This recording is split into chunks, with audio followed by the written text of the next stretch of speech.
तो बॉन्ड यहां पे हम बात करें, bond is what? Simply attraction. Attraction का मतलब ये हो गया कि बॉन्ड का मतलब कोई भी ऐसे है फोर्स जो दो बॉडीज को बांध के रखता है। अब वो दो बॉडीज कुछ भी हो सकते हैं, it's a living body, it's a non living body. वो जीवित भी हो सकती है, अजीवित भी हो सकती है। अब सपोज करिए अगर हम एक वर्ड बोले बॉन्ड ऑफ लव, तो और दिमाग मत चलाइएगा। बॉन्ड ऑफ लव का मतलब हो गया एक अट्रैक्शन। आपकी मदर के बीच में, फादर, आपके फादर के बीच में, दो भाई बहन के बीच में, दो बहनों के बीच में, दो भाइयों के बीच में, अपने बहुत सारे रिलेटिव्स होते हैं, तो उनके बीच में क्या बोला जाता है? एक बॉन्ड ही तो है। अब अगर सोचिए दिस बॉन्ड है जिसने आपको बांध के रखा हुआ है। आप कल बड़े हो जाओगे, कल आपकी जॉब लग जाएगी, आप कहीं भी चले जाओ, इन इंडिया आउटसाइड इंडिया, लेकिन एक अट्रैक्शन, एक पुल होगा जो आपको घसीटता है कहां की तरफ? अपने घर की तरफ। अब that is what? Simply attraction. अब इस अट्रैक्शन और लिंकेज में क्या अंतर है? ह्यूमन बॉडी में जैसे हम लोग हैं, जब हम जानवर को छोड़ते हैं तो हम जानवर में एक होता है ना कि पालतू, क्या उस पे पट्टा बंधा होता है, उसमें एक रस्सी या चेन से आपने बांध रखा। आपने कभी देखा किसी बच्चे को, जब आप छोटे थे आपको स्कूल भेजा जाता था या आप स्कूल जाते हो तो आपके घर से, अच्छा स्कूल की डिस्टेंस कितनी है? 2 किलोमीटर की। ओके, 2 किलोमीटर की एक रस्सी लाओ, इस बच्चे को बांध दो, ये यहां से सिर्फ स्कूल जाएगा, स्कूल में घूमेगा फिरेगा, फिर वापस आएगा। क्यों? स्कूल की गेट से अगर निकला तो ऐसा ना भाग जाए। हो सकता है ऐसा? नहीं हो सकता। और उस पर लिख दिया गया सन और daughter of mister and Mrs, तो पहचान लिया गया। अब वो जो चीज होती उसे क्या बोलते बेटा? लिंकेज बोलते। जो एक लिंकिंग की दिखा रही है आपको, कहां से? उस घर से वहां तक। जब आपने किसी जानवर को गांव में देखा होगा, गाय होती है, भैंस होती है, वो जब नए नए आते हैं घर में तो उनको क्या किया जाता है? उनको स्टार्टिंग में तो बांधा जाता है, जहां पे उसको चराने ले जाते हैं वहां ले जाते हैं, लेकिन कुछ दिन के बाद जो हैबिचुअल हो जाते हैं, उनको पता होता है तो उनको छोड़ाओ। अभी अपने डॉग, अगर डॉग पला है तो उसको आप छोड़ दो, वो पूरा मोहल्ला घूम करके कहां आएगा? आपके घर में आएगा। बांधने की जरूरत। तो what is this? This is all दो बॉन्ड, अट्रैक्शन। अब जब हम इसको बात करते हैं वर्ड, इसमें एक लगा दें केमिकल बॉन्ड। तो अब हम बात करें केमिकल बॉन्ड की, तो what does chemical bond means? अब जो बोला था केमिकल बॉन्ड में, आपने बोला इट इज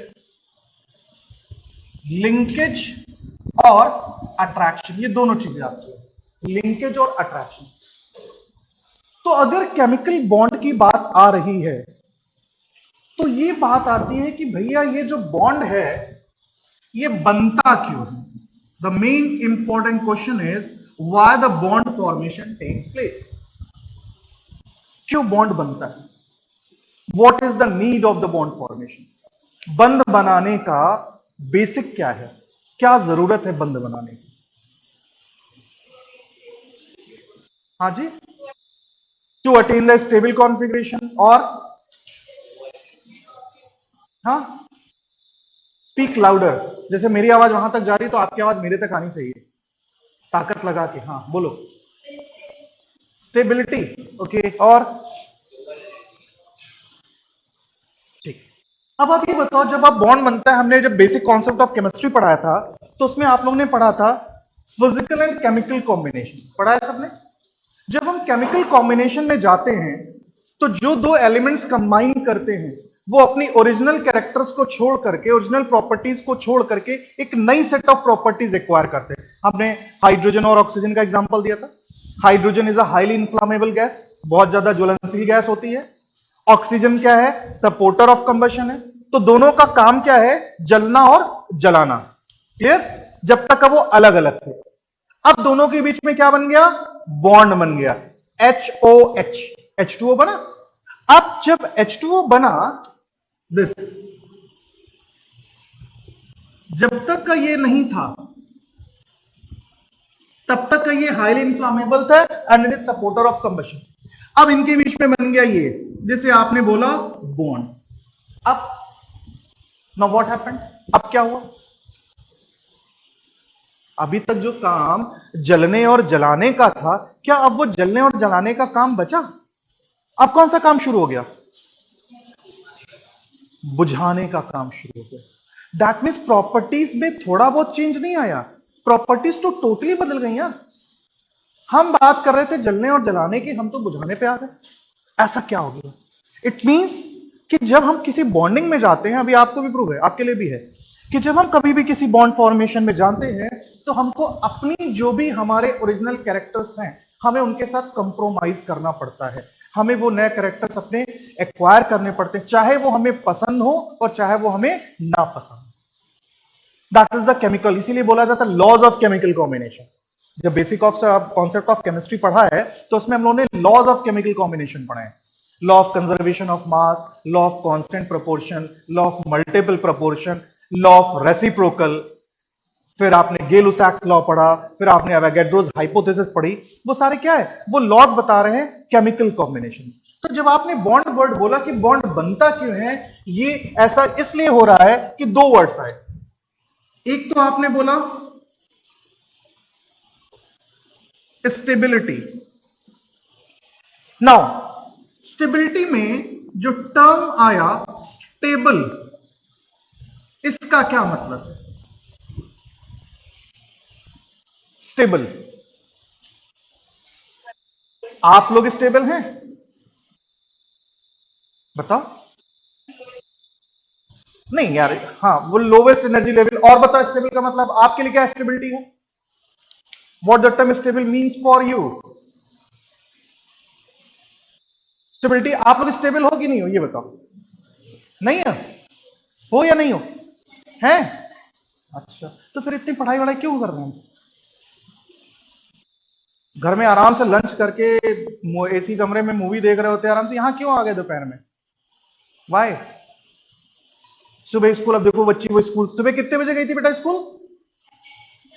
10 बजे। अब बताओ बेचारी स्कूल से यहां भाग गई है, फिर यहां से क्लास करेगी, फिर घर जाएगी, फिर जाके पढ़ाई करेगी, स्कूल का होमवर्क। तो इतना टेंशन क्यों ले रहे हैं हम?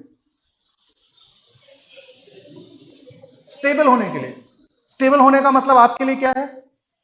हाँ, मनी। बिल्कुल सही बात है, वेरी प्रैक्टिकल। कोई ये बोल दे यहां पे बैठा हुआ है कि मैं नीट क्वालिफाई करूंगा, टॉप रैंकिंग आऊंगा, इतनी मेहनत कर रहा हूं, डॉक्टर बनूंगा, और उसके बाद एक पुराने बीहड़ गांव में जाऊंगा जहां ट्राइबल वेल रहते हैं और उनकी जाके जनसेवा करूंगा। कोई आईआईटी वाला ये बोल दे कि आईआईटी में, आईआईटी का क्रेज क्यों है? उसे पता है आईआईटी क्वालिफाई करने के बाद जाऊंगा तो आईआईटी कंप्लीट हो मेरा पैकेज 40 और 50 लाख से स्टार्ट होगा। कोई ये नहीं बोलेगा नहीं मैं आईआईटी क्वालिफाई करूंगा and I acquire the knowledge, और उस नॉलेज के बाद मैं जाके सोशल वर्क करूंगा, मैं गरीब बच्चों को पढ़ाऊंगा, उनको तैयार करूंगा। इसमें से कितने लोग ऐसे हैं कि वो इतनी मेहनत करेंगे, मेडिकल करेंगे, उसके बाद बोलेंगे नहीं भाई मुझे पैसा नहीं कमाना, मुझे क्लिनिक नहीं खोलनी, मुझे उसके बाद एमबीबीएस के बाद एमएसएमडी नहीं करना है, या करना भी है तो सिर्फ और सिर्फ समाज सेवा के लिए। By only for money. क्योंकि हमारे लिए स्टेबिलिटी का मतलब क्या है? पैसा। Money is not everything but money is something. तो हमारे स्टेबिलिटी क्या है कि हम कंपटीशन क्वालिफाई करेंगे, 4.5 साल में कोर्स कंप्लीट करेंगे, उसके नेक्स्ट लेवल पे क्वालिफाई करेंगे, तो हमें ये पता है कि उसके बाद हम डॉक्टर बन जाएंगे। डॉक्टर बनने के बाद कम से कम हमें फिर मारा मारी नहीं, हाँ उसके बाद की फिर लाइफ अलग है कि हम कहाँ किस हॉस्पिटल में जाते हैं, क्या करते हैं, अपना पर्सनल जो करते हैं वो अलग है। लेकिन फॉर दिस, बिकॉज नॉ अभी आप क्या है? अनस्टेबल। अभी आप किस पे डिपेंडेंट है? अपने पेरेंट्स पे डिपेंडेंट है। आपको स्टेबिलिटी के लिए क्या करना है? आपको खुद अर्न करना है, और अर्न करने के लिए बोला जाता है भैया अभी मेहनत कर लो, मेहनत करने के बाद अपनी लाइफ अपने हिसाब से जी लेना, अभी मेहनत कर लो। तो ये जब हम बात करते हैं एलिमेंट्स की स्टेबिलिटी की, तो एलिमेंट्स की स्टेबिलिटी क्या है? दो कॉन्सेप्ट्स हैं स्टेबिलिटी के एलिमेंट्स के लिए। कौन कौन से एलिमेंट्स की स्टेबिलिटी दो थिंग्स पे हैं? कौन कौन सी?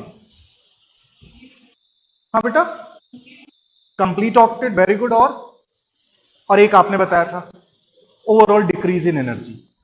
मतलब यह है कि द फर्स्ट थिंग कि जो भी एलिमेंट है उसकी electronic configuration, that means octet rule जो होता है, और दूसरा ये होता है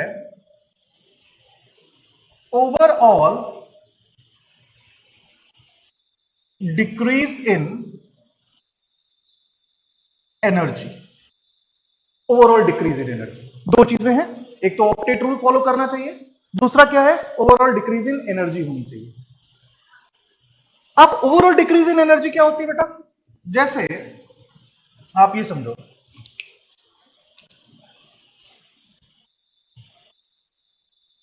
ये दो एटम्स हैं, ए और बी। अब इन एटम्स की इंडिविजुअल एनर्जी यहां पे लाई कर रही है।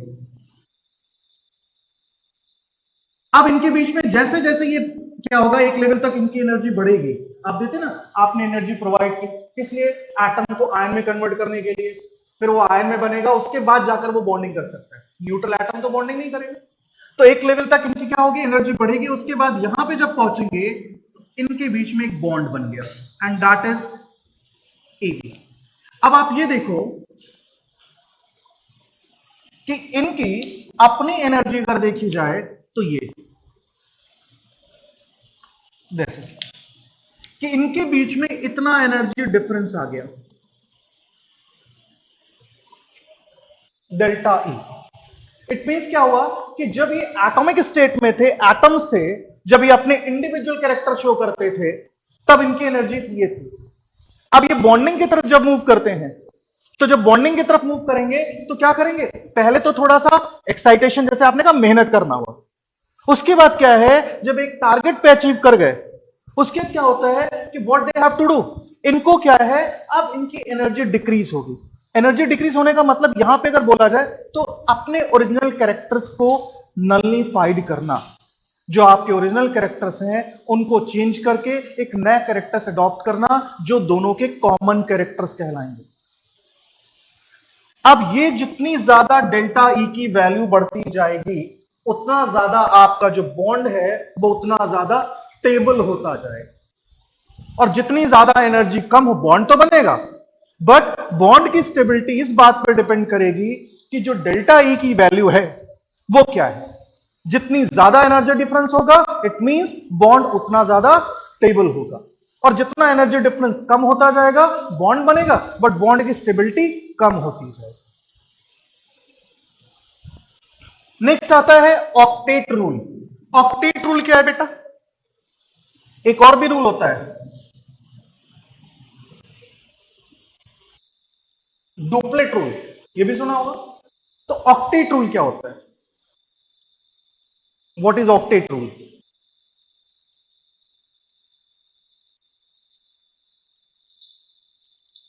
हाँ बताओ भाई।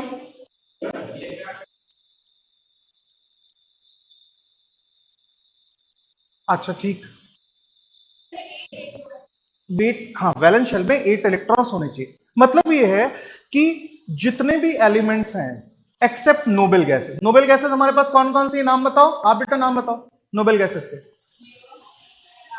स्टार्टिंग से बताओ। रेडॉन, बिल्कुल सही, वेरी गुड। तो ये हमारी नोबल गैसेस है। क्या एक्चुअली इनका नाम नोबल गैसेस जो रखा गया था, अब ये नोबल गैसेस हैं? नहीं है। इनको इनर्ट गैसेस बोलते हैं। बोलना चाहिए? नहीं बोलना चाहिए। क्यों नहीं बोलना चाहिए? अब इनके कंपाउंड्स हैं, आपने क्लास 12 में पढ़ा है, पी ब्लॉक में इनके कंपाउंड्स पढ़ाए थे। तो इट मींस पहले ही जब इनका नामकरण किया गया तो उनको बोल दिया भैया ये नोबेल गैसेस हैं, क्योंकि तब इनके कंपाउंड्स नहीं थे। बट अब ये बताया जा रहा है कि अंडर ड्रास्टिक कंडीशन बहुत सारे एलिमेंट के साथ मिलकर के कंपाउंड फॉर्मेशन करते हैं, इसका मतलब ये नोबेल गैसेस नहीं है। लेकिन हमने भी टॉर्चर झेला है, तुम भी टॉर्चर झेलो, तुम भी पढ़ते रहो नोबेल गैस जब तक का कुछ नहीं आया। तो इनको बोल दिया नोबेल गैस। अब ये बोल दिया भाई, लुईस साहब थे, उन्होंने एक थ्योरी दे दी कि जितने भी एलिमेंट्स हैं नोबेल गैसेस को छोड़ करके वो सारे के सारे अनस्टेबल। मतलब अगर किसी भी एलिमेंट के आउटर मोस्ट शेल में 1 से लेकर के 7 इलेक्ट्रॉन तक अवेलेबल है, 1 से 7 तक, तो वो स्टेबल नहीं है।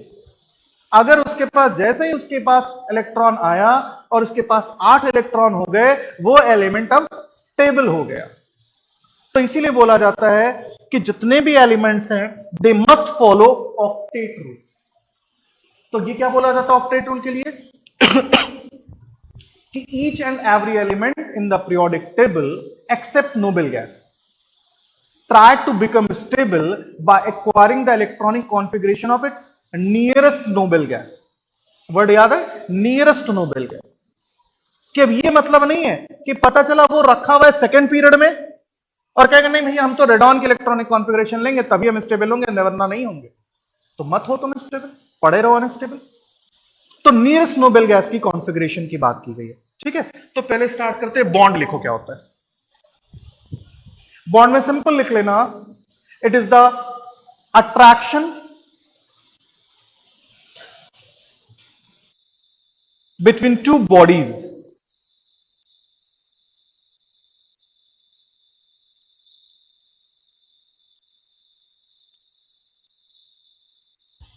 केमिकल बॉन्ड में लिख लेना लिंकेज और अट्रैक्शन, लिंकेज और attraction present between two or more elements, linkage or attraction present between two or more elements.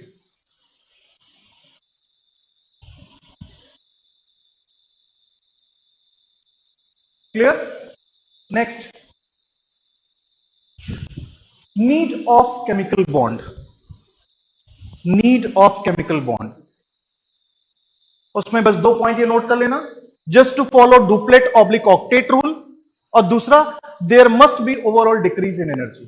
कभी कभी ये भी क्वेश्चन है कि केमिकल बॉन्ड क्यों होता है, तो हम लोग ने पढ़ रखा है जनरली क्या कि to acquire the octet to become stable, तो वो तो है ही है, साथ में ये भी इंपॉर्टेंट है। जब 11th क्लास के कुछ बुक्स में आप देखिए तो वहां पे मेंशन किया गया है कि केमिकल बॉन्ड जो है वो ओवरऑल डिक्रीज इन एनर्जी भी एक फैक्टर है जिसकी वजह से केमिकल बॉन्ड फॉर्मेशन होती है। क्लियर? ऑक्टेट रूल लिख लेना क्या होता है।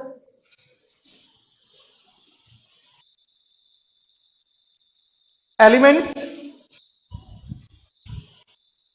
except hydrogen and helium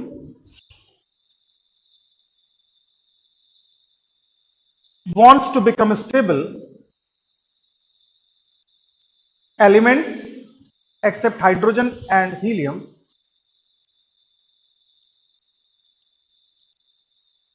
wants to become stable by acquiring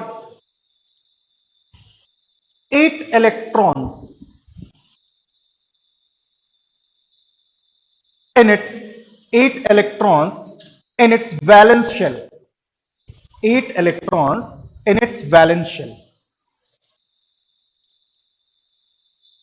clear? Duplet rule किसके लिए फॉलो होता है? हाइड्रोजन और हीलियम के लिए, they follow the duplet rule. फिर बेटा लिख लेना law of stability, law of stability.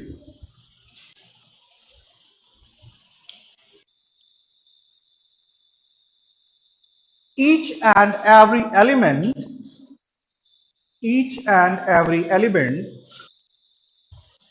in the periodic table, in the periodic table,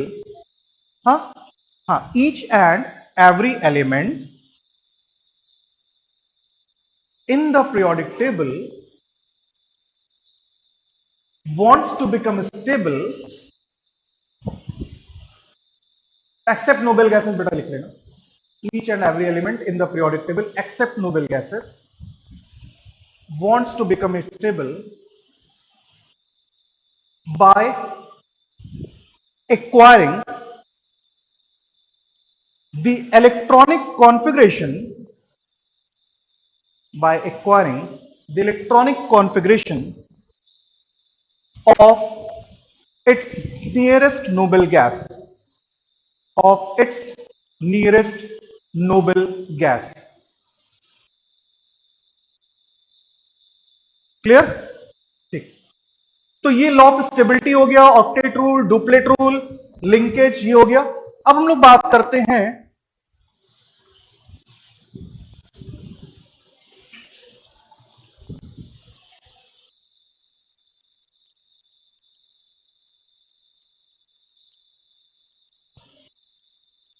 कि नियरेस्ट नोबेल गैस का मतलब क्या होता है, कि टाइप्स ऑफ बॉन्ड या बॉन्ड कितने तरीके से बन सकता है।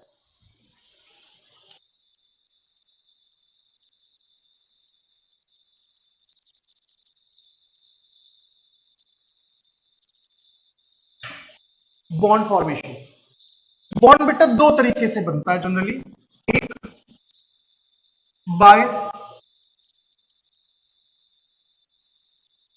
ट्रांसफर ऑफ इलेक्ट्रॉन्स और दूसरा बाय शेयरिंग ऑफ इलेक्ट्रॉन्स। यही दो तरीके हैं बॉन्ड फॉर्मेशन के, एक ट्रांसफर ऑफ इलेक्ट्रॉन होगा और एक sharing of electron. Transfer of electron में क्या होता है?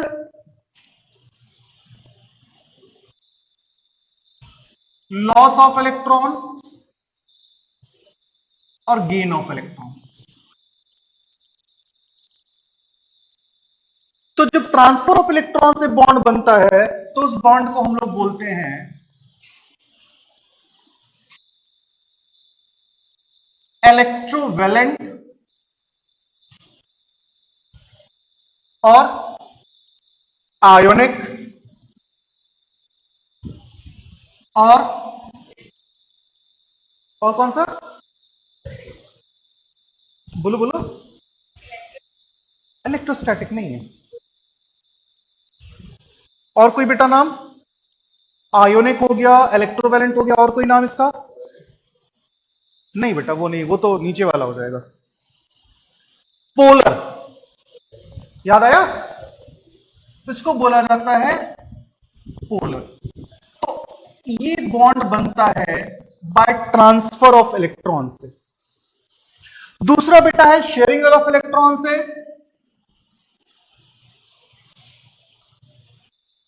कोवेलेंट बॉन्ड, इसको नॉन पोलर भी बोल सकते हैं, लेकिन नॉन पोलर इससे नहीं बोलेंगे कि कोवेलेंट में भी कैटेगरी हो जाती है, polar covalent and non polar covalent. ठीक। और एक और बॉन्ड बनता है, एनसीईआरटी में नहीं दे रखा है, coordinate bond. It is not mentioned in NCERT, but NCERT में क्वेश्चन जरूर मिलता है। कोऑर्डिनेट का भी एक और नाम है शायद। Very good, dative bond.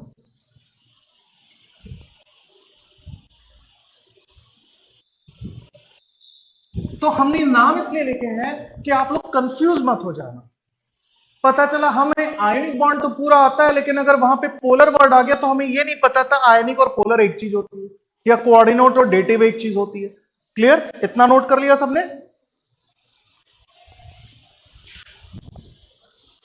फिर बात आती है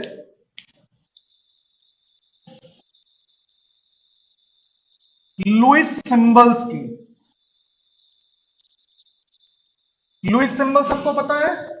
सब? एवरीवन? हाँ ना में जवाब आना चाहिए। नहीं पता। देखो लुईस साहब ने सिंबल्स कुछ नहीं है। लुईस स्ट्रक्चर सबको पता है, लुईस डॉट स्ट्रक्चर बनाया था, तो बेटा वही तो सिंबल्स थे। लुईस सिंबल में क्या होता है कि जो भी एलिमेंट है, द एलिमेंट जो बॉन्ड में पार्टिसिपेट करने जा रहा है। लास्ट तक आवाज जा रही है बेटा मेरी? लास्ट बेंच तक?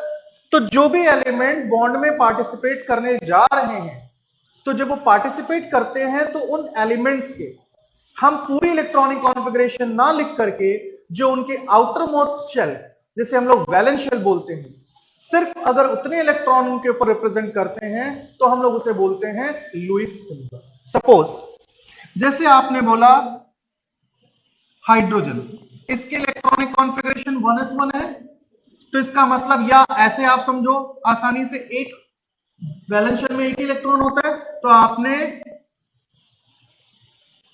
इस तरह से भी बना सकते हैं या इस तरह से भी बना सकते हैं। अब आपने सपोज कर लिया, ले लिया ऑक्सीजन।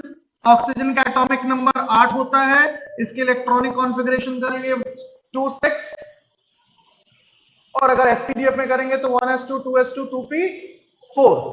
तो सेकेंड शेल में कितने इलेक्ट्रॉन आए? 6 इलेक्ट्रॉन है।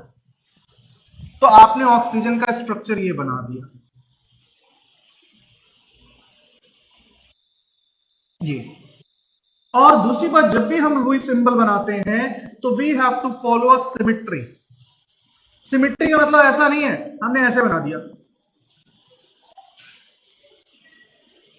मतलब जो भी स्ट्रक्चर आप बनाओगे, जो भी इलेक्ट्रॉन का डिस्ट्रीब्यूशन होगा, वो सिमिट्रिकल वे में। क्लियर?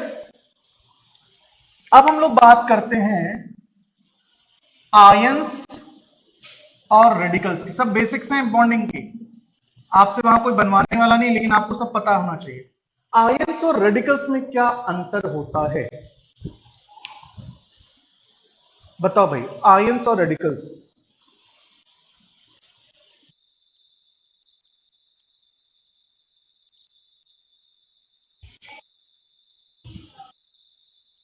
कल की क्लास में तुम्हारे लिए ग्लूकॉन डी लेकर आऊंगा। हाँ, तेज बोलो बेटा, वैसे भी महिला सशक्तिकरण चल रहा है, तो हम लोगों को डरना चाहिए तुमसे, इतना तेज बोलो। हाँ, अच्छा, जब रेडिकल्स बनते हैं तो एलिन के पास फ्री इलेक्ट्रॉन होता है, ये किसने बताया? चलो, हाँ बेटा।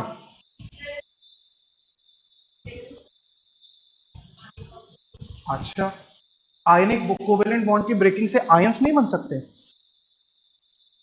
अगर कोवेलेंट बॉन्ड की ब्रेकिंग होगी तो उसके ऊपर चार्जेस नहीं आएंगे? क्या रेडिकल में चार्जेस नहीं होते हैं? अच्छा, क्लास 9 में सबने वैलेंसी चार्ट पढ़ा था, how to write a chemical formula, Hindi में बोले तो रासायनिक सूत्र कैसे लिखते हैं। क्लास 9th में हो सकता है, कहीं पे 8th क्लास में, अगर आईसीएसई वाले होंगे तो मेरे ख्याल उनको 8th क्लास में ही सिखा दिया गया होगा। तो सबको एक वैलेंसी चार्ट दिया गया होगा, कितने लोगों ने याद किया और आज तक याद है उनको? अच्छा, ये बताया तो टीचर ने कि वैलेंसी होती क्या है, मतलब व्हाट एग्जैक्टली वैलेंसी इज। तुम तो बिल्कुल साइंस में कूद जाती हो, combining capacity, what actually valency को क्या बताया, कि क्या इंपॉर्टेंस बताई वैलेंसी, कि बेटा ये वैलेंसी पढ़ना, ये इंपॉर्टेंस है इसकी। अच्छा बताओ, 9th क्लास के बाद आज तक तुम 9th के बाद की कोई बुक उठा लो, दुनिया की कोई किताब, 10th 11th 12th higher study, कहीं वैलेंसी चार्ट अगर मिल जाए, कहीं मिलता है? मिला आज तक? नहीं। तो why it is given in class 9? Alphabets कितने हैं? 26 श्योर? डिक्शनरी देखिए ऑक्सफोर्ड की, कितने वर्ड्स होंगे अप्रॉक्स? जो शब्दावली डिक्शनरी आती है उसमें कितने वर्ड्स होंगे अंदाजन? हम ऑप्शन नहीं दे रहे हैं। 1 1.5 लाख 2 लाख तो होंगे कि नहीं होंगे, और ज्यादा भी हो सकते हैं। अच्छा, लाख 1.5 लाख वर्ड भी मान लेते, चलो, अगर उसमें 1.5 2 लाख वर्ड्स हैं तो उनके अंदर अल्फाबेट्स कितने हैं? ऐसे ऐसे कैसे होता है, वर्ड अल्फाबेट 26 और वर्ड्स 1.5 लाख बन गया, ऐसा कैसे हो सकता है? ऐसा ही तो हुआ है ना बेटा, एग्जैक्टली यही हुआ है। अब ये बताओ कि जब वो 26 वर्ड्स मिलकर के 1.5 2 लाख वर्ड्स बना सकते हैं, तो जब आपको वैलेंसी पढ़ाई गई तो आपकी इतनी मोटी किताब है, इसमें आप ऑर्गेनिक कंपाउंड्स पढ़ते हो, इनऑर्गेनिक कंपाउंड्स पढ़ते हो, जो फॉर्मूले लिखते हो, nitric acid, sulphuric acid, calcium carbonate, calcium bisulphate, तो वो याद करना सिखा दिया कि भैया याद करते रहना। जब हम वैलेंसी लिखते हैं तो वैलेंसी क्यों पढ़ाई जाती है?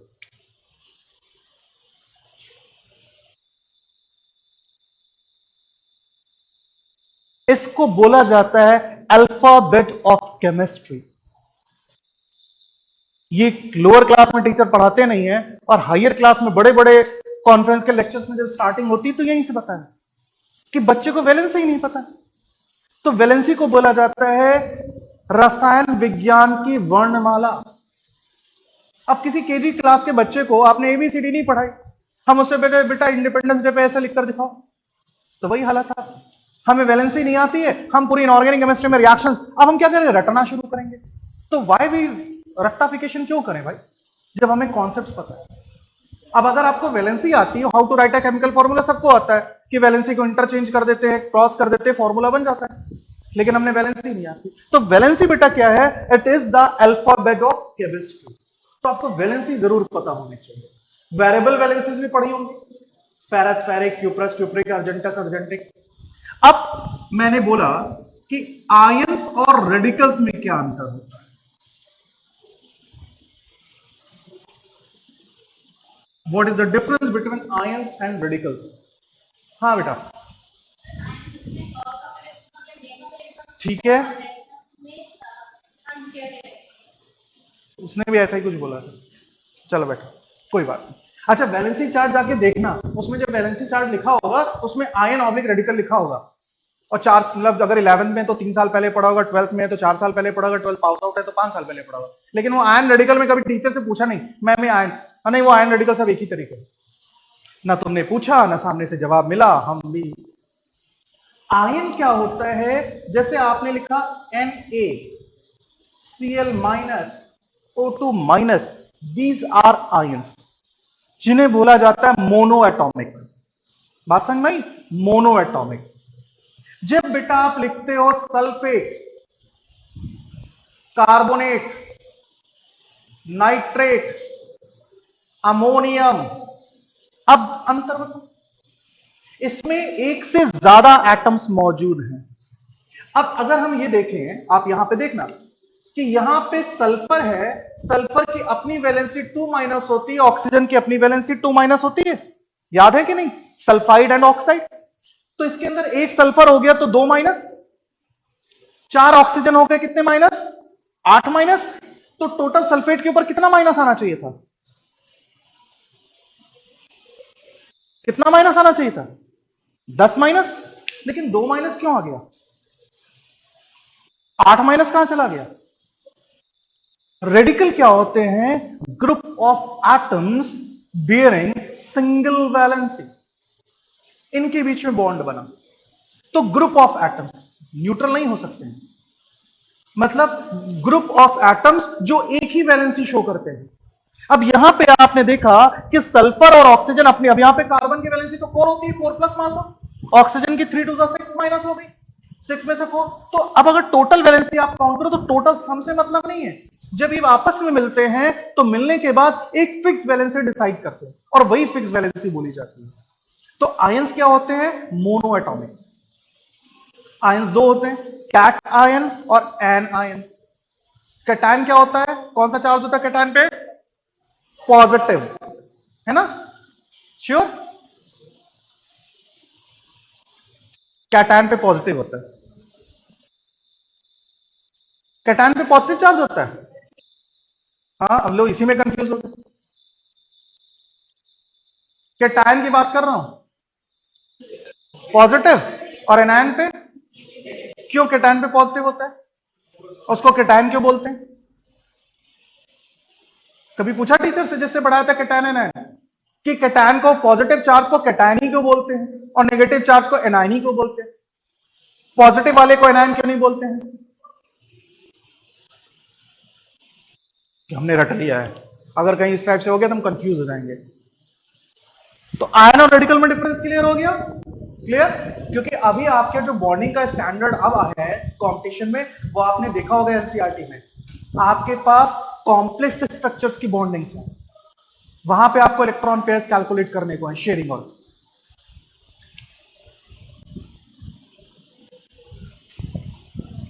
ये एक, हम कोई भी चीज बेटा रटो मत, समझो।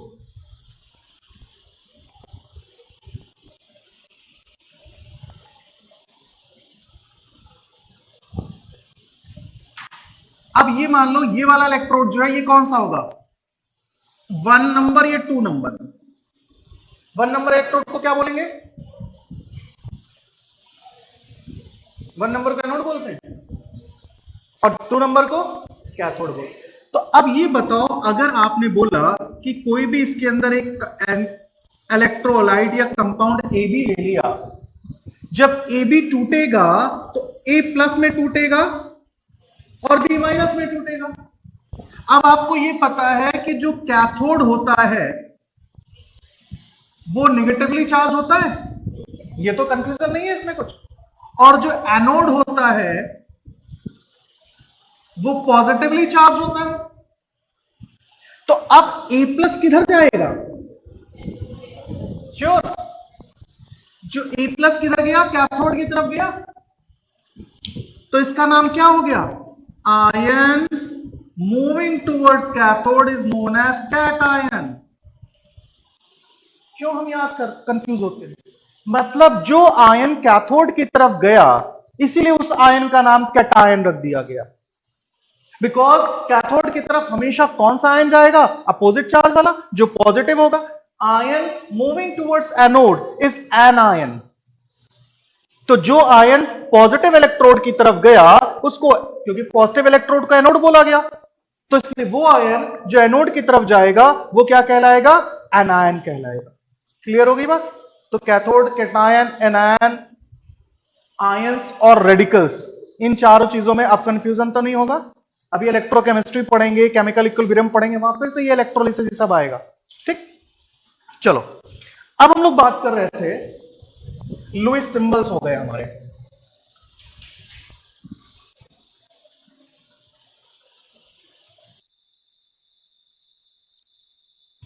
आयंस और रेडिकल्स हो गए। अब एक वर्ड हमने बोला था, नियरेस्ट नोबेल गैस, इसको भी यही समझ लेते हैं तब आगे बढ़ते हैं। नियरेस्ट नोबेल गैस कॉन्फिगरेशन बोला था ना, each and every element wants to become stable by acquiring the electronic configuration of its nearest noble gas। अब अगर नियरेस्ट नोबेल गैस की बात करें, मान लो आपने, हम ले लेते हैं सेकेंड पीरियड लेते हैं, आपने लिखा lithium, beryllium, boron, carbon, nitrogen, oxygen, fluorine, neon, और यहां पे आ गया हीलियम। इसकी इलेक्ट्रॉनिक कॉन्फ़िगरेशन आपने लिख दी 21, 22, 23, 24, 25, 26, 27, 28 और इसके 2 है। क्लियर? अब आपको पता है कि सारे के सारे, खाली इनको छोड़ करके जितने भी एलिमेंट्स है सबको स्टेबल होना है, सब बॉन्ड बनाएंगे। किस तरीके का बॉन्ड बनाएंगे ये हमको भी नहीं पता है, ये इनका अपना खुद का इंटरनल हिसाब किताब है भैया कि इनको किस टाइप का बॉन्ड बना सकते हैं। अब सपोज करिए लिथियम की बात करते हैं, लिथियम के आउटर मोस्ट में एक इलेक्ट्रॉन है। अब इसके पास दो ऑप्शन है, या तो ये अपना एक इलेक्ट्रॉन किसी को दे दे या किसी से 7 इलेक्ट्रॉन ले ले। यही तो है, या तो कोई इसको 7 इलेक्ट्रॉन दे दे या अपना एक इलेक्ट्रॉन दे दे। तो ये कौन सा ऑप्शन इसके लिए सही है? क्यों नहीं दूंगा एक इलेक्ट्रॉन अपना मैं? अब बताओ। नहीं देंगे एक इलेक्ट्रॉन, बोल दिया उसने, मैं तो 7 इलेक्ट्रॉन लेके रहूंगा।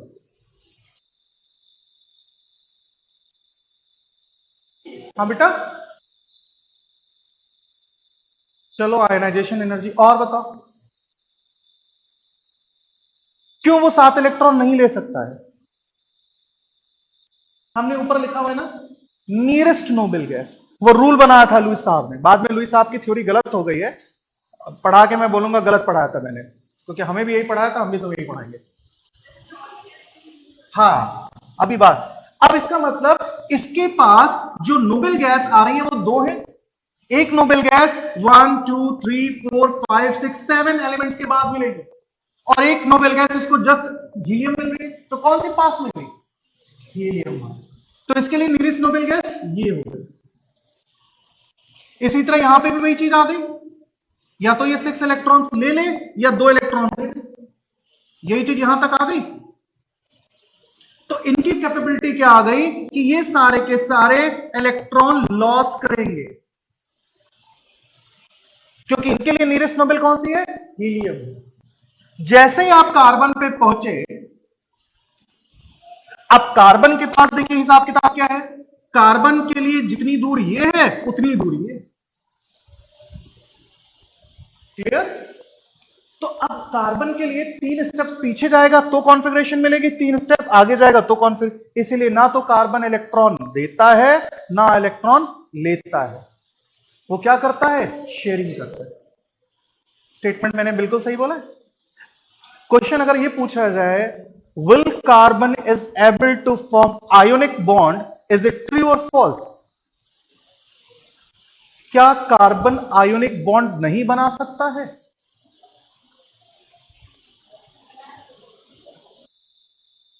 क्योंकि हम जब कार्बन का नाम सुनते हैं तो हमें बचपन से कार्बन के बारे में पढ़ाया गया है कि कार्बन कोवेलेंट बनाता है, कार्बन शेयरिंग करता है, लेकिन कभी आपने उसका थोड़ा सा एक्स्ट्रा आपने पढ़ने की कोशिश की, इसमें क्या मेंशन किया गया है कि नहीं, कार्बन इलेक्ट्रोवेलेंट बॉन्ड बना ही नहीं सकता है। कार्बन सिर्फ कोवेलेंट बॉन्ड बनाएगा? बोलो बताओ बेटा, इज इट पॉसिबल और नॉट? बोलो। पीरियोडिक टेबल पढ़ चुके हो तुम लोग? पढ़ चुके हो ना? तब अच्छी बात है। वाई? सिर्फ इतना सा पूछा है, क्या कार्बन इलेक्ट्रोवेलेंट बॉन्ड बना सकता है या नहीं बना सकता?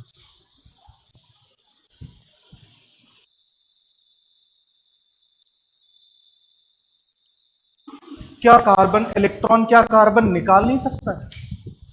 यस और नो? नहीं निकाल सकता है। निकाल सकता है तो क्यों नहीं निकालता है? What is the reason behind this? You have to broaden your minds now. You have to increase the limit to thinking. सोचने की हैबिट डालो। ये वाला वो माला जो है ना, ऊपर वाला जो मिला है, जो ये एक ऐसी चीज है जो खर्चा करने से बढ़ता है, घटता नहीं है। और जितना ज्यादा इसको सजो के रखेंगे ना, नहीं इसको नहीं खर्चा करेंगे, ज्यादा यूज हो जाएगा तो इसकी कीमत कम हो जाएगी। तो ऐसा नहीं है, ये गाड़ी नहीं है, मोबाइल नहीं है कि 2 साल चल गया तो बोला जाएगा नहीं वैल्यू कम हो रही है। ये जितना ज्यादा चलेगा उतना ज्यादा ये महंगा होता जाएगा। तो अब ये चलाने का टाइम है, जितना चला सकते उतना खर्चा करो दिमाग। बेटा बना सकता है, पढ़ना जा करके, लेकिन बनाता क्यों नहीं है? बिकॉज जो नॉर्मल कंडीशंस हैं, जो कार्बन से इलेक्ट्रॉन चार्ज निकालने के लिए जो एनर्जी चाहिए, वो एनर्जी इतनी ज्यादा होती है कि वो एनर्जी नॉर्मल कंडीशंस में अवेलेबल नहीं होती है। उतनी एनर्जी हम दे नहीं सकते हैं। कार्बाइड सुना है ना? कैसे बनता है कार्बाइड? कार्बाइड तो सबने सुना है। तो कार्बाइड के पास सी, वहां पे कार्बन आयन फॉर्म में तो है, आईडी लिखा ना, तो आइड का मतलब क्या हुआ? नेगेटिव आया, इसके अंदर इलेक्ट्रॉन्स लिए होंगे, तो कैसे बन गया? ये होमवर्क है आपके लिए, कल इसका आंसर मैं पूछूंगा ध्यान करके कि will carbon is able to form. ये तो मैंने बता दिया बना सकता है। क्या कार्बन पॉजिटिव आयन भी बना सकता है? ठीक। अब आते हैं नेक्स्ट वाले, देखते हैं।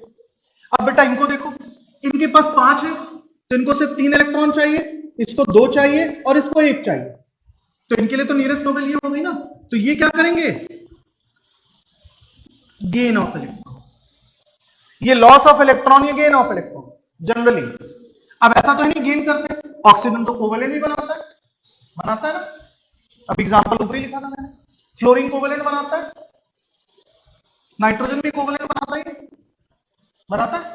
लेकिन जनरल इनका जो लुईस साहब ने कहा था, उन्होंने कहा था गेन ऑफ इलेक्ट्रॉन है कि ये जनरली क्या बनाएंगे? Negative ion.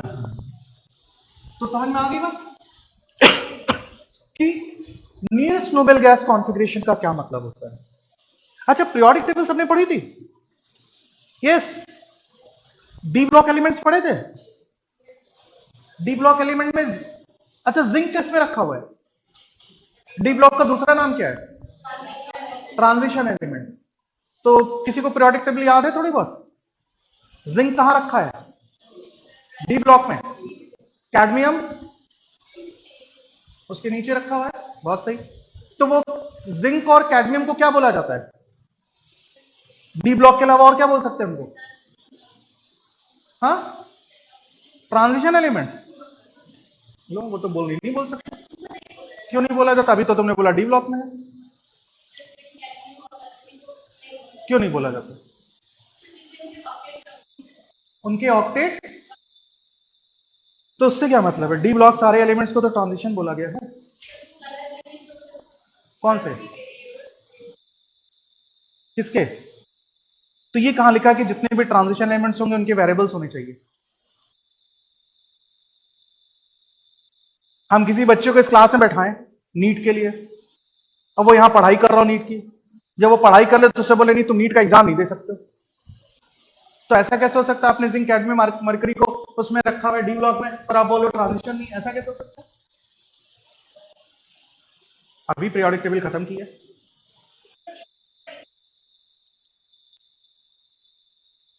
बिल्कुल। ट्रांजिशन एलिमेंट्स आपने ये पढ़े हैं कि those elements whose last 2 shells are incomplete, यही तो है।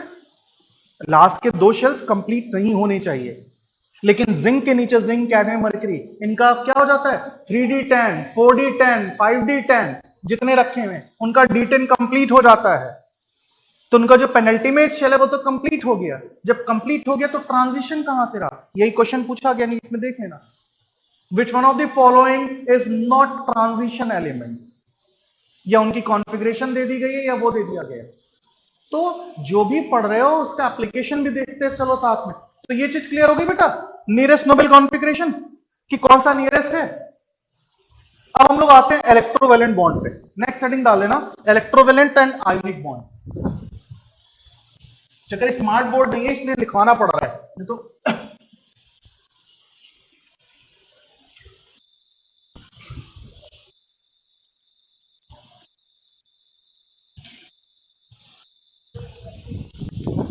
तो हम लोग फर्स्ट हेडिंग डाल लेते हैं, इलेक्ट्रोवेलेंट या फिर आयोनिक बॉन्ड। तो बस दो लाइन में, the bond which is form by, the bond which is form by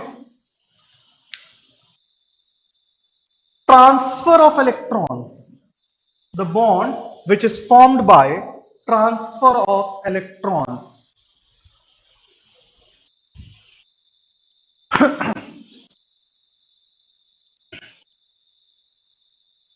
तो ट्रांसफर ऑफ इलेक्ट्रॉन में कि इसका मतलब one must have the capacity to lose electron, another must have the capacity to gain electron, simple. अब क्या होता है कि मान लो एक एलिमेंट हमने ले लिया ए है, दूसरा एलिमेंट बी है। अब इसके पास, या एग्जांपल ही ले लेते हैं, सपोज NaCl ले लेते हैं। तो NaCl के आउटर मोस्ट शेल में इलेक्ट्रॉनिक कॉन्फ़िगरेशन ये आ गई, Cl की इलेक्ट्रॉनिक कॉन्फ़िगरेशन ये आ गई। 1s2 2s2 भी आप लिख सकते हैं। अगर लिखेंगे तो क्या हो जाएगा 1s2 2s2 2p6 3s1। अब इसके पास है एक इलेक्ट्रॉन वैलेंस शेल में, इसके पास है 7 इलेक्ट्रॉन्स। अब इसको ये पता है कि ये एक इलेक्ट्रॉन जो है वो इसको अनस्टेबल कर रहा है, और ये इसके पास 7 इलेक्ट्रॉन है, तो इसको एक की कमी है और उसको एक चाहिए। अब क्या हुआ कि इसने एक इलेक्ट्रॉन इसको दे दिया, तो इलेक्ट्रॉन जब दिया तो उससे पहले क्या प्रोसेस हो कि ये कन्वर्ट होगा Na प्लस में, और ये बन जाएगा Cl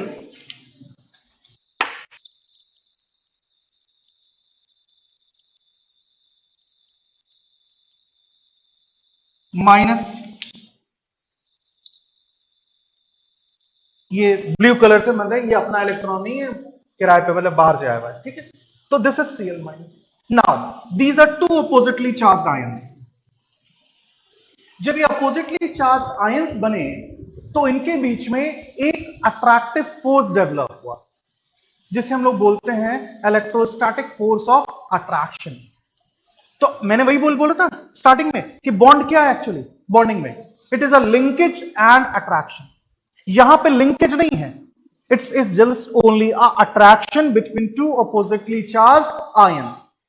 दो अपोजिट चार्ज आयन के बीच में जो एक आकर्षण बल है, उस आकर्षण बल की वजह से दो आयन एक दूसरे के साथ बंधे हुए हैं। अब आपने लिखा इनके बीच में एक फोर्स डेवलप हो गया जिसे हमने नाम दिया इलेक्ट्रोस्टैटिक, ये वर्ड याद रखिएगा, फोर्स ऑफ अट्रैक्शन, और ये बन गया NaCl। क्या कभी आपने NaCl ऐसे लिखा हुआ देखा है? लिख सकते हैं? नहीं लिख सकते, गलत, क्योंकि इनके बीच में कोई लिंकेज नहीं होती। ये आपका बन गया आयोनिक बॉन्ड। क्लियर? अब इसको क्या बोला जाएगा? Sodium cation. Na+ को क्या बोलेंगे? Sodium cation. इसको क्या बोलेंगे? Chloride anion. This is cation and this is anion. ये आपका बन गया आयनिक बॉन्ड। सिंपल। अब ये जो NaCl बना कि कोई भी अगर एटम है उसको इलेक्ट्रॉन डोनेट करना है आयनिक बॉन्ड के केस में और दूसरे को लेना है, तो क्या सोडियम बिना क्लोरीन के भी स्टेबल हो सकता है? सोडियम के पास एक इलेक्ट्रॉन एक्स्ट्रा है, उसने उठाया इलेक्ट्रॉन फेंक दिया, हो सकता है? मतलब ये कि जैसे आप एक और एग्जांपल ले लें,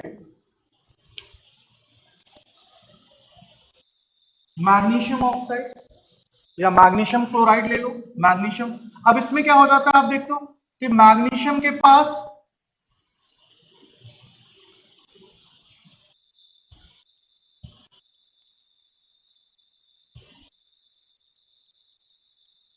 अब मैग्नीशियम के पास 2 इलेक्ट्रॉन है जो इसकी स्टेबिलिटी को डिस्टर्ब कर रहे हैं, तो उसे 2 इलेक्ट्रॉन डोनेट कर दान दे रहे हैं, तो कहीं भी दे देगा।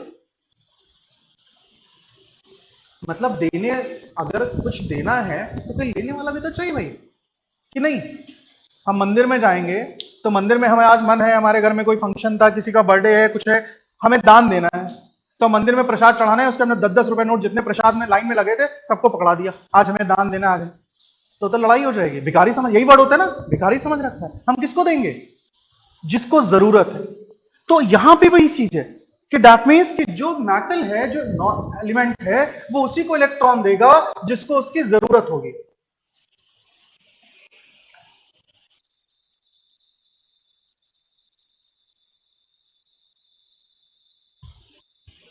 अब यही क्वेश्चन आता है conditions for ionic bond. Heading डाल देना, कंडीशंस फॉर आयोनिक बॉन्ड, कि क्या कंडीशन है, क्या हर एक मेटल, हर एक एलिमेंट आयोनिक बॉन्ड बना सकता है?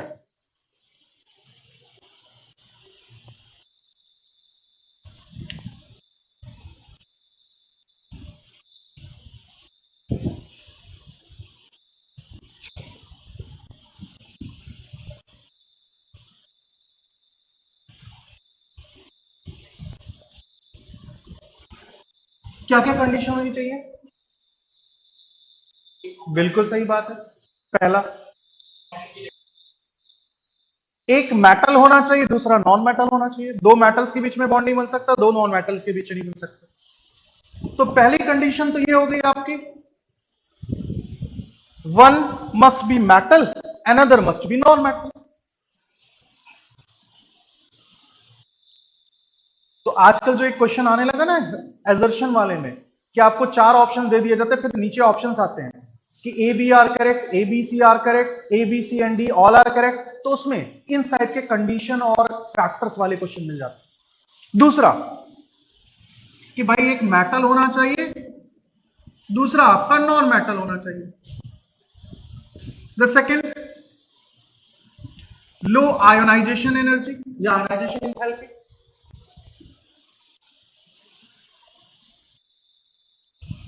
तीसरा, high electron gain enthalpy.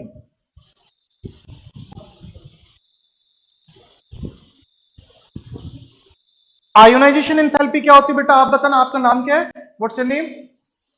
Yes. अरे भैया नाम तुम्हारा? हाँ, तुम बेइज्जती करा रहे हैं लड़कों की। यहां पे सुनाई नहीं पड़ा, वो कह रही है आवाज नहीं आ रही है। अब देखो, तुमने खुद बोला बगल वाले को। अगर मैं इसी तरह पढ़ाऊंगा, बेटा लिखो, मैंने बोला लिख लो। क्या नाम? रेहान। ओके, तो रेहान बताओ बेटा कि आयनाइजेशन एंथैल्पी क्या होती है? लास्ट क्लास पढ़ी थी सर की, पीरियोडिक टेबल पढ़ा था कि नहीं? केमिकल बॉन्डिंग से शुरू कर रहे हो? लो, तो अपने आप ही बात कर रहे हो। कौन बताएगा ionization enthalpy? Yes you, last bench. What's your name बेटा? यशी। हाँ यशी, बता बेटा, आयोनाइजेशन एंथैल्पी क्या होती है? नो।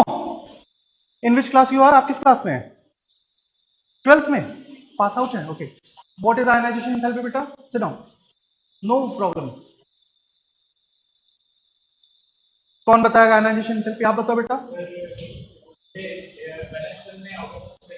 हाँ हाँ, क्या होता है? ठीक है, फिर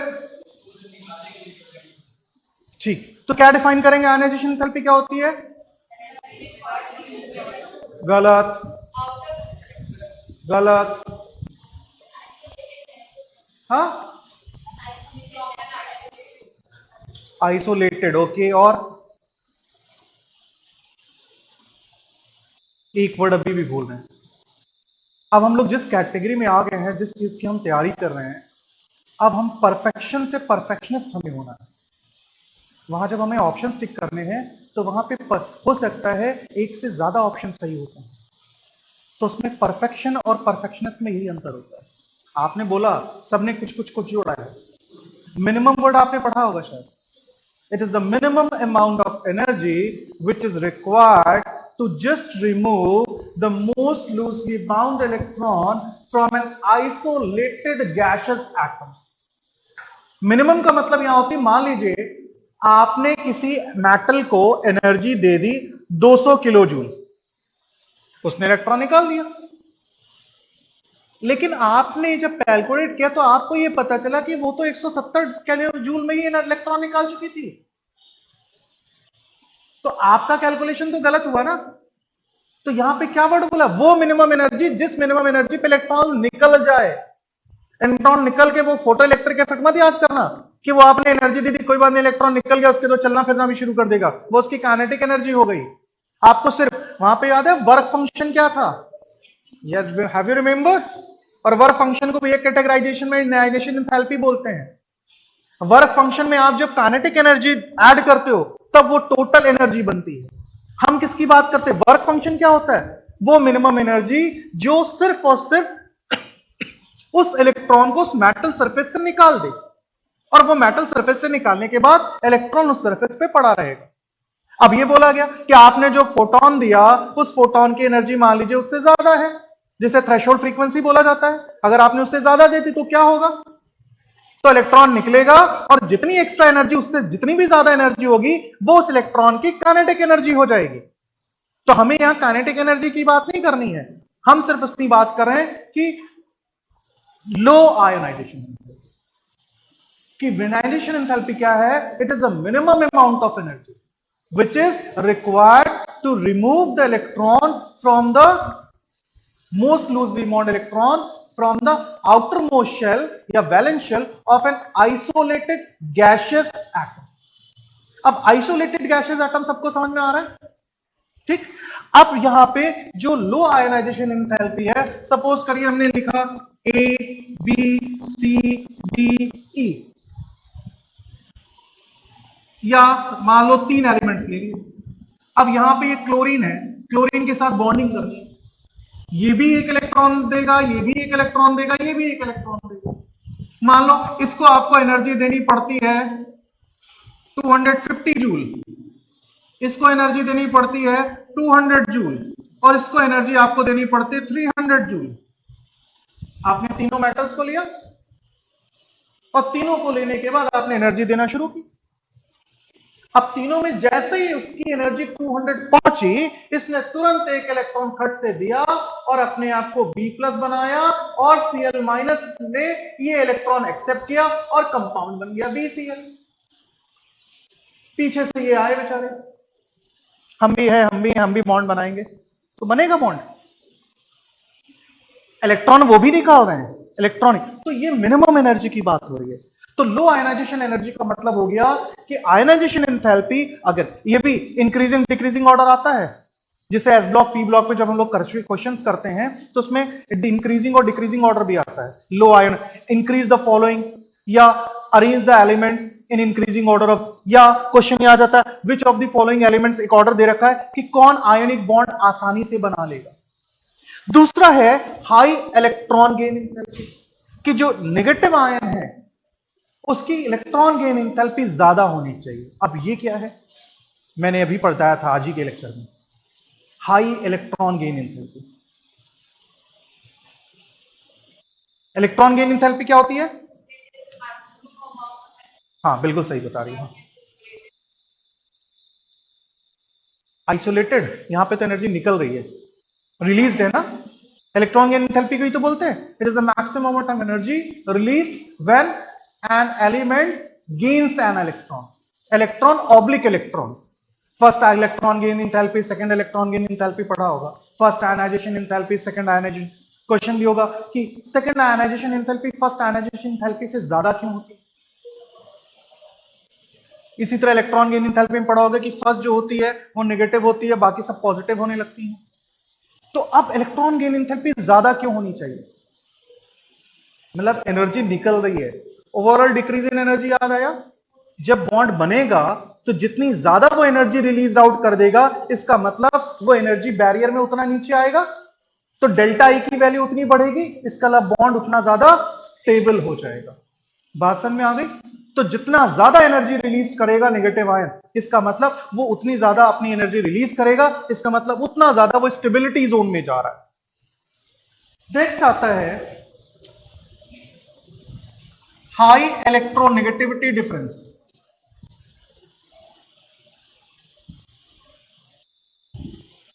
ये भी पढ़ा होगा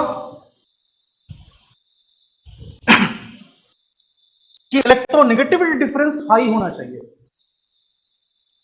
इसका कोई एक जनरल स्टैंडर्ड है, कहीं कहीं पे ये दे रखा है कि जिन एलिमेंट्स के बीच में इलेक्ट्रोनेगेटिव डिफरेंस 2 या 2 से ज्यादा होता है, they are most probable to form the ionic bond. जैसे जैसे इलेक्ट्रोनेगेटिव डिफरेंस 2 से नीचे जाने लगता है, बस वहीं से शुरू होता है। अभी तक आप लोगों ने दो एक्सट्रीम पढ़े, आयोनिक बॉन्ड, कोवेलेंट बॉन्ड। ये जो इलेक्ट्रोनेगेटिव डिफरेंस आता है, यही बनाना शुरू करता है पोलर कोवेलेंट बॉन्ड। कोवेलेंट जिसमें आपने पढ़ा होगा फजान्स रूल या पोलराइजेशन पढ़ते हैं कि they are not purely ionic, neither they are purely covalent. जैसे आप जब HCl की बात करते हैं तो आप HCl को क्या बोलते हैं? कोवेलेंट। क्या लिखा है मैंने ये? इसका नाम क्या बेटा? आप रेड शर्ट। हाँ नहीं, इसका इस कंपाउंड का नाम क्या है? कौन सा एसिड है ये? एसिड है कि क्या है ये? क्या नाम है इसका? Hydrogen chloride. Anyone want to make correction? Yes. ये और कोई? क्या होगा सर? सर बेवकूफ बना रहे हैं हम लोगों को बड़ी देर से। बैठ जाओ दो, खड़े मत हुआ करो यार, इट्स जस्ट क्लास ओनली। क्या बोलेंगे इसको? Hydrogen chloride. She is right. Hydrochloric acid नहीं है बेटा ये, this is hydrogen chloride. Hydrochloric acid कब बनता है ये? तो बोलेंगे सर ऐसा कैसे हो सकता है, हमें पढ़ाया गया है HCl मतलब हाइड्रोक्लोरिक एसिड। ये तो न्यू, हाँ एक्वस जब जुड़ जाएगा, अगर हम यहां पे एक्वस लिखें, अब आप हाइड्रोक्लोरिक एसिड आंसर सही। अभी तक हमने सिर्फ हाइड्रोजन क्लोराइड। अब सोचो, जब आप HCl क्यों लिखते हो तो आप स्ट्रॉन्ग एसिड की कैटेगरी में लिखते हो ना इसको, और जब हमने HCl लिखा तो वो एसिड बेस कुछ नहीं है, वो तो न्यूट्रल है। तो यही मैं बोल रहा हूं कि आपको अब अपना लेवल ये करना है कि हर चीज चेक करनी है कि क्या पूछा जा रहा है क्वेश्चन में और क्या हमें आता है, हमें क्या लिखना है। क्लियर? इसी तरह जब आप ये लिखते हो NO2, कैसे कैसे ये नाइट्रोजन डाइऑक्साइड न्यूट्रल होती है, न्यूट्रल ऑक्साइड है, और इसी को वाटर में डाल दो तो क्या बन जाती है? नाइट्रस एसिड या फिर फर्दर नाइट्रिक एसिड।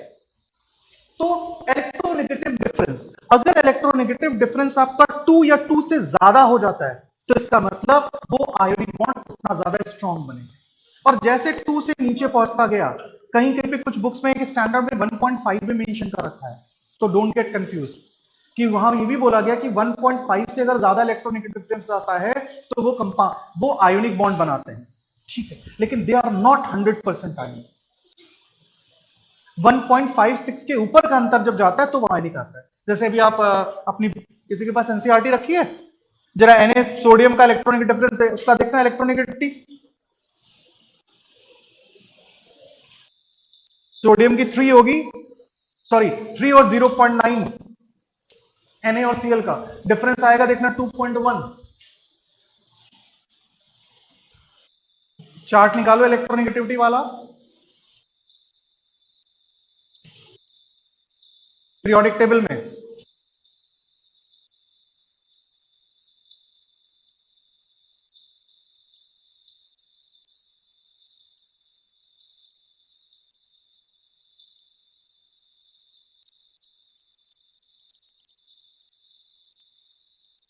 सोडियम की वैल्यू कितनी दे रखी है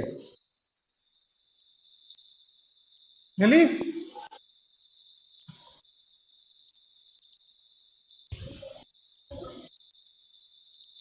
हाँ 0.9।